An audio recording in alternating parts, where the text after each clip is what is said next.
நான் விலகுகிறேன்! டிடிவி தினகரனின் அதிரடி அறிவிப்பு. தமிழக அரசியலில் மெகா ட்விஸ்ட். தமிழக சட்டப்பேரவை தேர்தல் களம் சூடுபிடித்துள்ள நிலையில், அமமுக பொதுச் செயலாளர் டிடிவி தினகரன் அவர்கள் பாஜக தலைமையிலான என்டிஏ கூட்டணியை முழு மனதுடன் ஏற்றுக்கொள்வதாக அதிகாரப்பூர்வமாக அறிவித்தார். கூட்டணியை உறுதிப்படுத்திய கையோடு அவர் வெளியிட்டுள்ள ஒரு செய்தி அனைவரையும் அதிர வைத்துள்ளது. அதாவது, நடைபெறவுள்ள இந்த தேர்தலில் நான் நேரடியாக போட்டியிடப் போவதில்லை என அவர் ஊடக பேட்டியில் தெரிவித்துள்ளார்.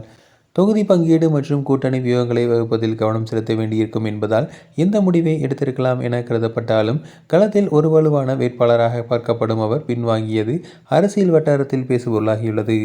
அமமுகவின் அச்சாணியாக விளங்கும் டிடிவி தினகரன் போட்டியிடாதது அவரது தொண்டர்களிடையே ஒருவித ஏமாற்றத்தை ஏற்படுத்தினாலும், அவர் தனது முழு நேரத்தையும் தமிழகம் முழுவதும் பிரச்சாரம் செய்வதற்கான பயன்படுத்த திட்டமிட்டுள்ளதாக தெரிகிறது.